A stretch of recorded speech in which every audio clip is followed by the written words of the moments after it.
Hey Ulysses people, today we're starting not just a new episode of Ulysses Sirens, but we're starting what I consider the really high energy, delirious part of the book. I want to say that really from about Sirens, Cyclops, Nausicaa, Oxen of the Sun, Circe, the next 5 episodes are really Joyce being his most experimental and wild and really over the top.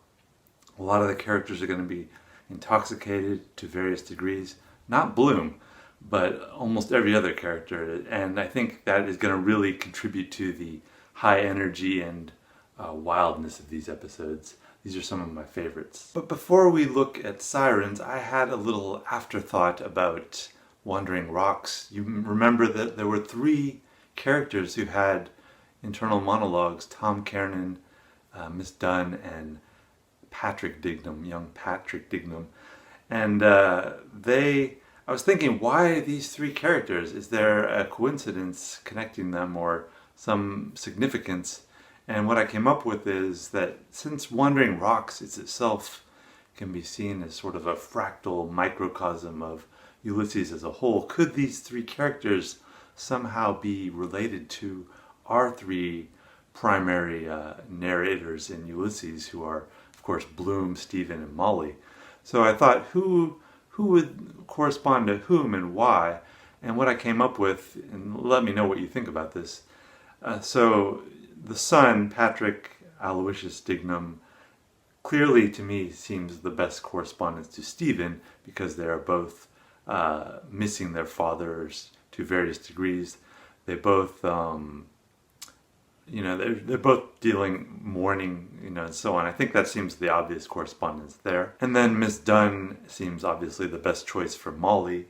She is, in some ways, like Molly, I think she is seeking something. She's very dissatisfied with her relationships. So I think that is, plus she's the only female of the 3, so it seems like she would be the good choice. Which leaves Tom Kernan for Bloom. Tom Kernan feels like the uneasiest correspondence to me. I don't see clearly a relationship between Bloom and Kernan. Kernan is, drinking, and Bloom doesn't drink. They just don't seem to have a lot in common. The closest thing that I could come up with is that they both seem to be handling their business affairs. Kernan he managed that deal, even though Bloom's advertising deal hasn't quite gone through. It seems like it's lining up. So they're capable of handling their business affairs, but in terms of their personal, there's something internal within them that is not quite right with the world, and they're working on reconciling that somehow. Now, the idea of fractals that I mentioned in Wandering Rocks is, we're going to see it sort of here at the beginning of Sirens, but it's maybe more musically contained. Think of it as an overture. That's how it's usually referred to. But in some ways, it's reverse. Whereas Wandering Rocks was Ulysses in miniature, Sirens is going to begin with this overture, which is about the first page and a half of Sirens, and then the rest of the episode is going to be an expansion, an explosion of those key ideas. It's like we're getting a glimpse into the future, and it's kind of hazy. Initially, I did not care for this chapter, and I hope that you are able to bypass that initial reaction. Harriet Shaw Weaver, if I remember correctly, did not care for this chapter initially, and she mentioned it to Joyce, but then she regretted mentioning it to Joyce. I hope I remember that correctly. But she just wanted to give Joyce free rein to do whatever his creative imagination chose to follow, and she didn't want him to worry about money or think about like trying to make this commercial or safe.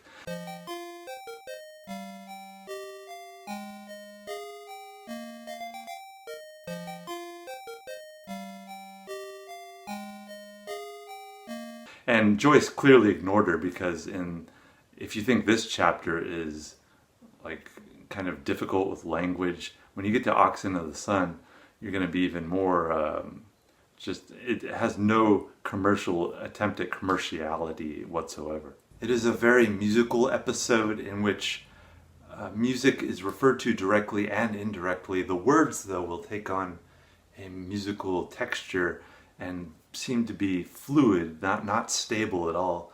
It's something that will carry over into Finnegan's Wake. I think this chapter and maybe Oxen of the Sun are probably the most Finnegan's Wakey in terms of what is happening with the language. We've seen a lot of references to coincidence at this point in the book, but we've also seen a lot of references to fate.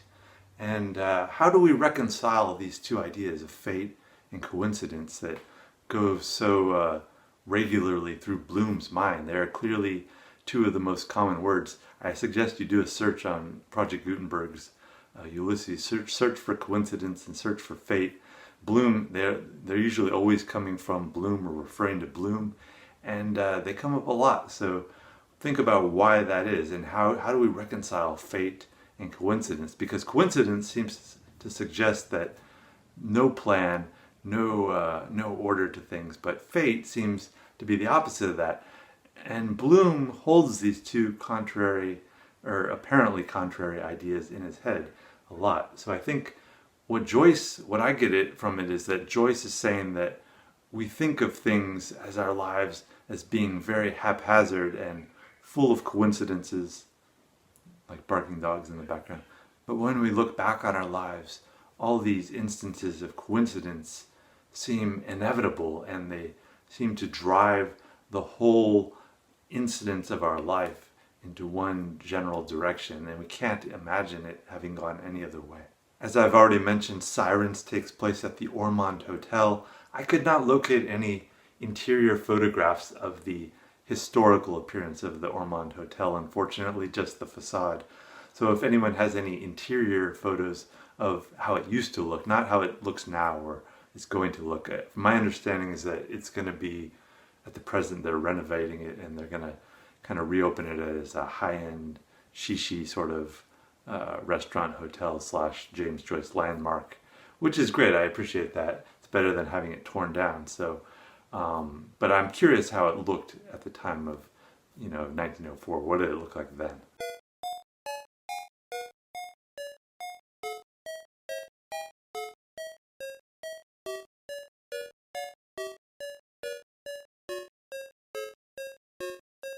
The time is now 4 o'clock. You may remember this is the time when Boylan is supposed to arrive at the Bloom residence on 7 Eccles Street to meet Molly and consummate their affair. The official reason, I think, is to drop off some music. And keep that time in mind, because at the Ormond Hotel, Bloom is going to see Blazes Boylan, and it's going to give Bloom a spark of hope that maybe some reason the affair is not going to be happening after all. In the Odyssey, Sirens refers to these creatures. They're sort of women-like, but they're very demonic. What they do is they're near the waters on these rocks, and when the sailors pass in their ships, they sing, and their voice is so beautiful it draws the sailors towards the rocks, and then they crash and they meet their death. So this is the image that we have for Sirens. In the Odyssey, Odysseus is warned, like a few other of the warnings we've had for the Wandering Rocks and Scylla and Charybdis. He's warned by the witch goddess woman Circe. It's strange though, we haven't even encountered Circe in her Ulysses form yet, because she's the madam at this brothel later on in episode 15, also called Circe. So we haven't, how is he being warned? Well, that's Joyce, how he works. He doesn't keep things in order.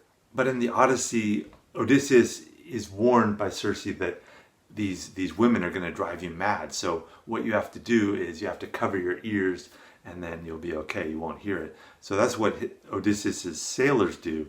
They put things in their ears. They can't hear anything. But Odysseus, he doesn't have to do this, but he wants to do this. He wants to hear these women singing. What's such beautiful music that they're singing.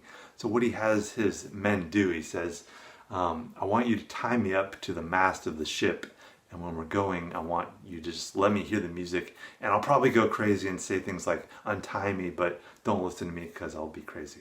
And that's what they do. And so Odysseus is the only one to hear the music and survive. It's something that we're going to see similar to Bloom, who has this curiosity as well. He doesn't need to have these experiences. He doesn't need to go in and see if Blazes Boylan is going to be leaving. He doesn't need to follow Boylan at all. He could just try and forget about it and think about other things, but his mind is curious, so he's always going to be wanting to know what something feels like. Here's my favorite picture of Odysseus with the Sirens. This is not how I really imagine it. The artist Leon Belly is, I think, making it look more... I think Odysseus would have to be chained down. Otherwise, he would easily escape. He's Odysseus, he's wily. But Leon Belly is clearly putting more emphasis on the sexuality of the women than the music.